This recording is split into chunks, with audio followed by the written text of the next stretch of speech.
Chapter 3, Homecoming. It's a big breath.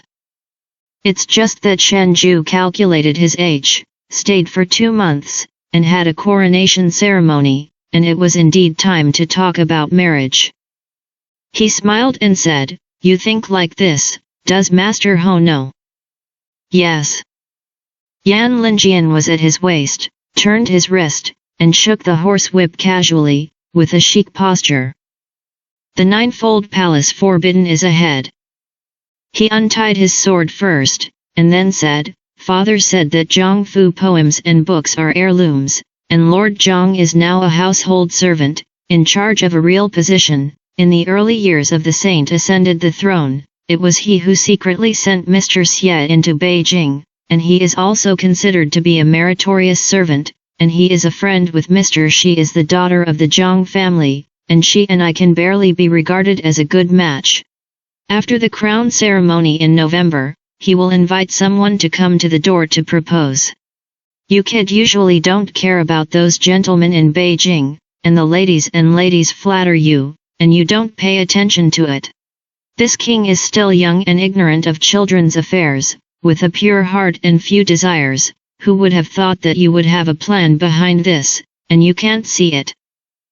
Shen Ju pondered it carefully, and slowly came back to some taste.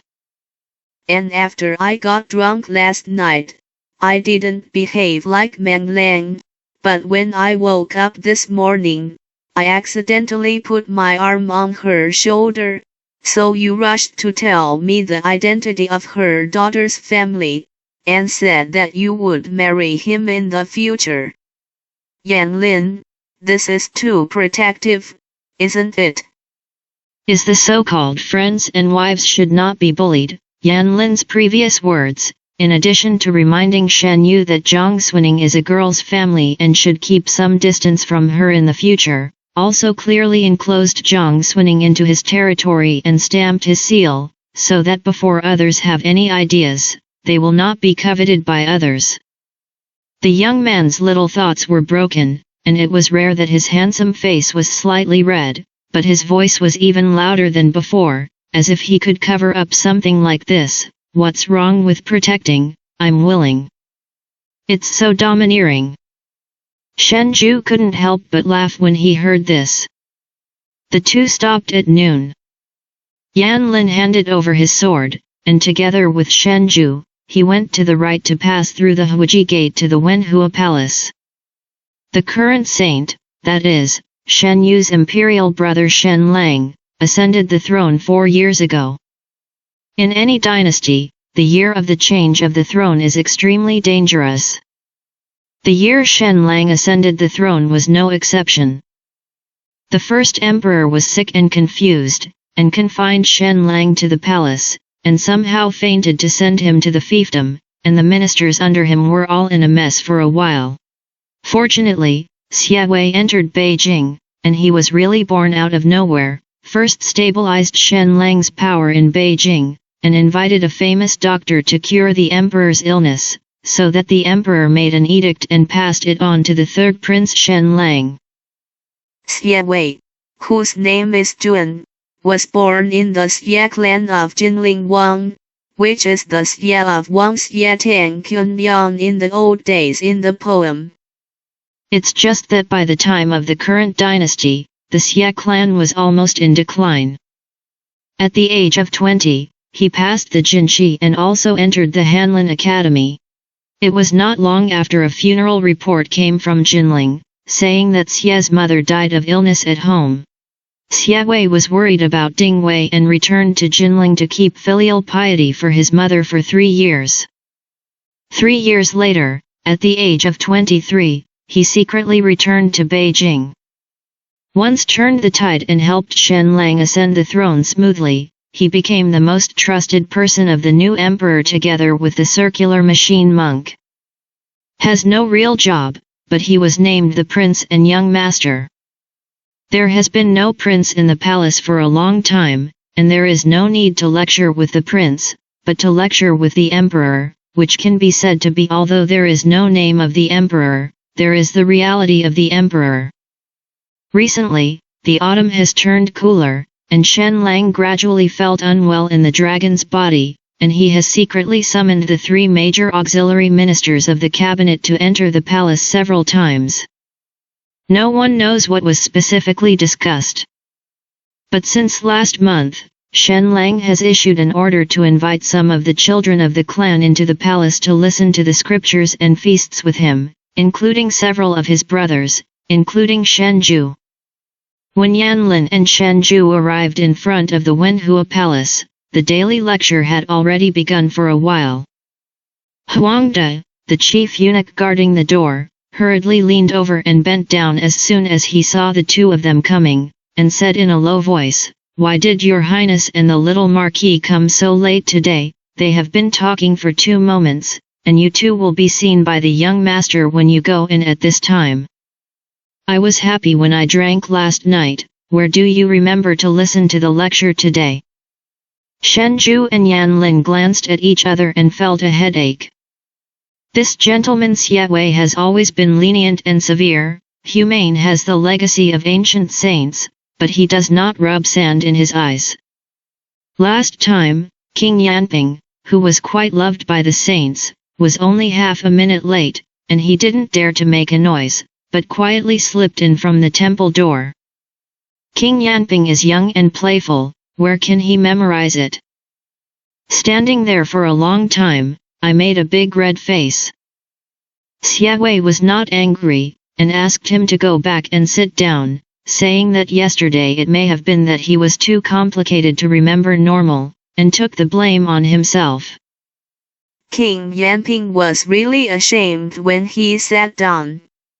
When I went back to my house that day, I picked up the lamp and read it at night, and the next day I went to the Wenhua Hall for half a minute. Not only Shun Shundang memorized the treatise on friends, but also memorized the 10 thoughts of Emperor Taizong, which was impressive.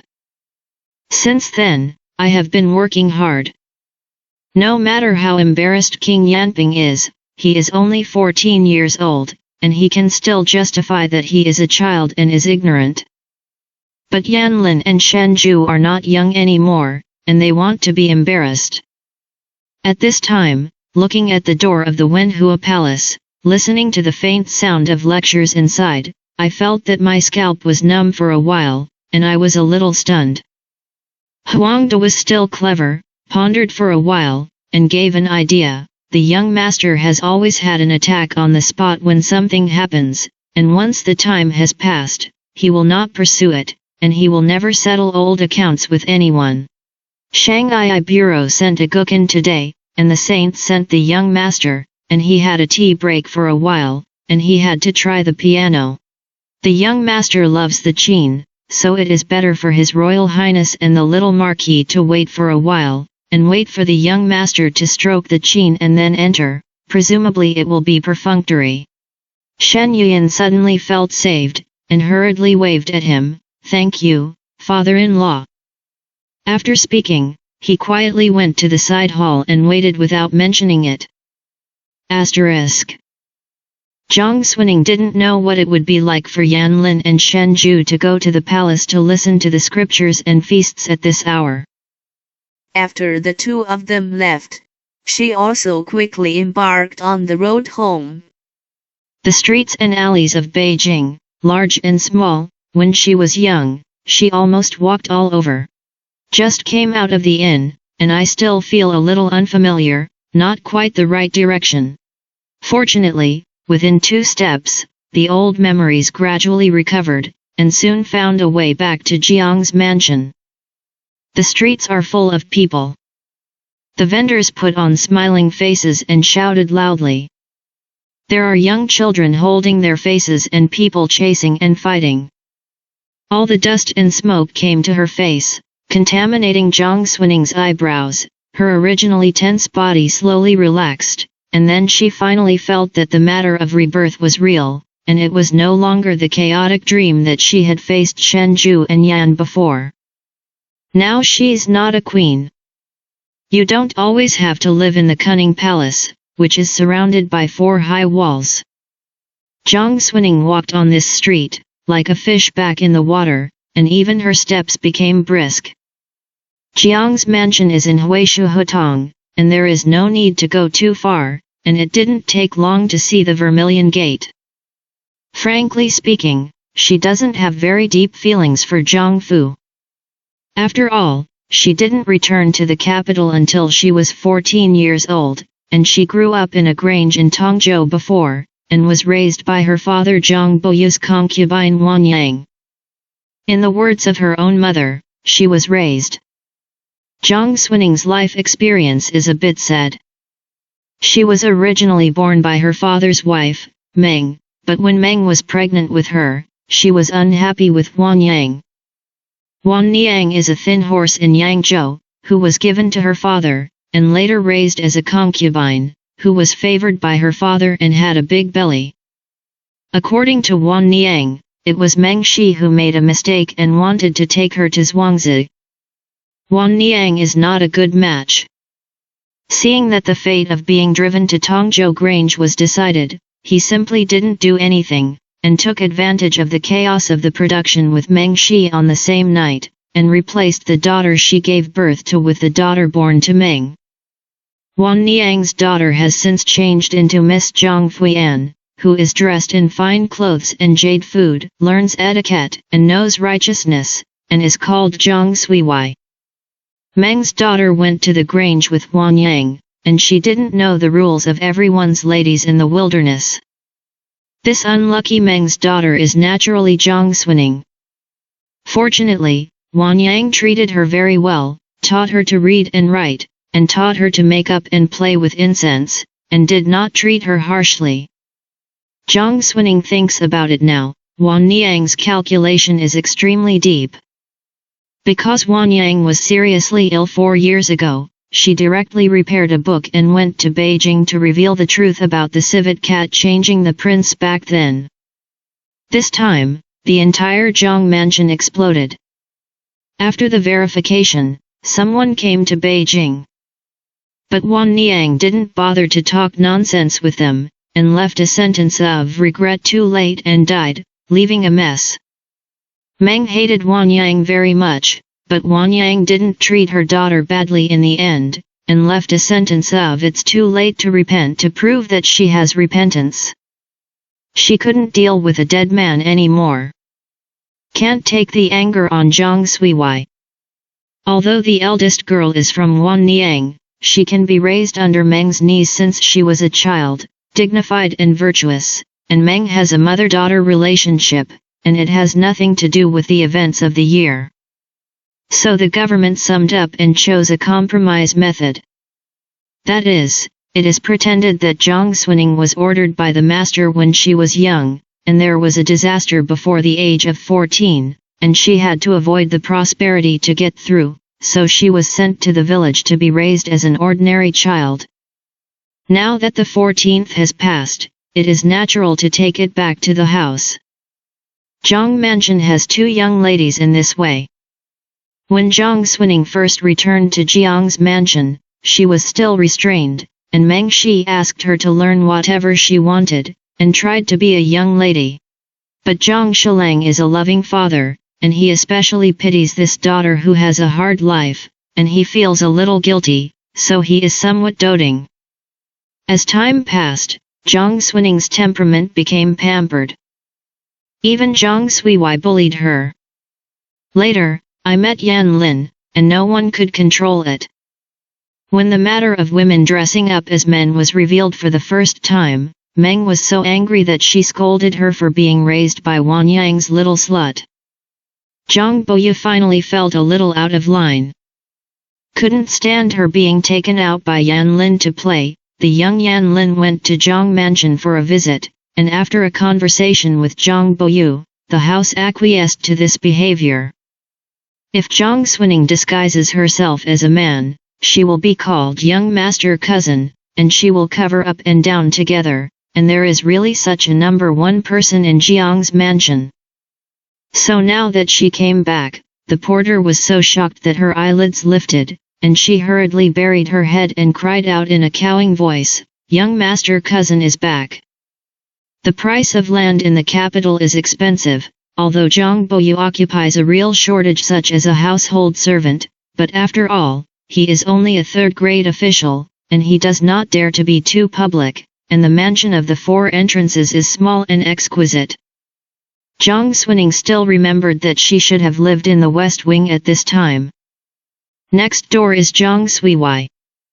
When she first came back in the previous life, when she saw Zhang Suiwei, she was both inferior and jealous, and after her pampered temperament, she always used her status as a concubine to pinch her, and acquiesced to her subordinates to belittle her.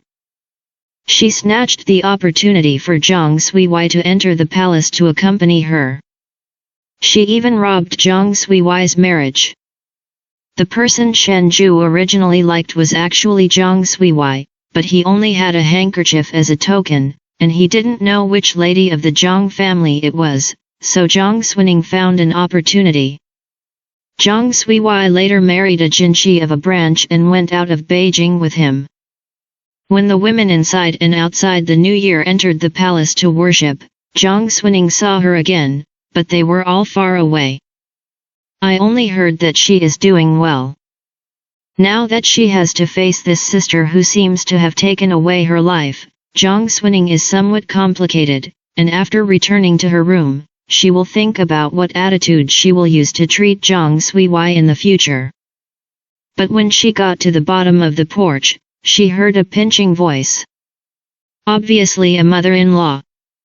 The big girl's words are really ridiculous. There are many people in our house, and there are few people in your house. What's wrong with us taking more of this example? Don't you know who you are?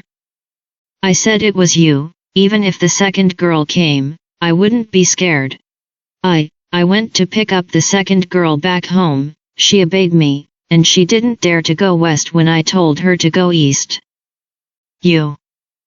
Under the corridor stood a woman wearing a blue embroidered lotus pattern gown, with a goose egg face, willow eyebrows, although her facial features were not as charming and stunning as Jiang Xuning, but there was a dignified air between her eyebrows. At this moment, a little anger came up. This is Zhang Suiwei. She was followed by a little girl in a byarmer, and her friend 3 steps away in front of her was a woman wearing gold and silver. A black mole under her lips showed a little meanness, the corners of her mouth were hooked to one side, and Zhang Suiwei's eyes were full of indifferent mockery. When Jiang Xuning walked over, she was standing behind her, and she didn't see it. Hearing her sentence of "obey your words," her eyebrows suddenly raised. Why didn't she know who she was telling and obeying? That woman was from Jiang Xuning's Wang Xing's family, who was serving by Meng's side, and she did go to Zhuangzi to pick her up, and she took care of her along the way. Later, Jiang Xuning asked Meng for this person. From then on, Wang Xing's family looked at her like a reborn parent, and he couldn't wait to kneel down and lick it. What's the virtue behind the scenes? Wang Xing's family couldn't see Jiang Xuning, but Zhang Suiwei, who was facing her, saw it clearly. At this moment, my heart was really half cold. This sister in the house is a well-known demon king of the mixed world, and she is arguing about this kneel, but she is afraid that she will be indiscriminate and make a lot of embarrassment. The girl standing behind her was weak and trembling, and shouted to Jiang Xuning, the second girl is so. Wang Xingjia's body stiffened suddenly, but when he turned around, the previous domineering and sarcasm had disappeared cleanly, and the smile on his face was full of enthusiasm and flattery, and he was very surprised. Ouch, my second girl, you can come back. The old slave stewed black chicken soup at home and prepared your favorite pineapple cake. When she spoke, she also stretched out her hand to Jiang Xuning diligently, as if she wanted to help her. He wore a jade bracelet on his wrist. The jade is clear and the color is lush. At first glance, it is a good Hessian green jade.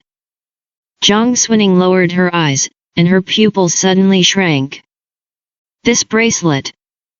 In her previous life, Wan Niang held her hand before leaving, although she knew that Wan Niang was not her own mother, but a wicked person who took her away, but after all, she had been together for so many years, and she didn't know the stakes and didn't hate Wang Niang.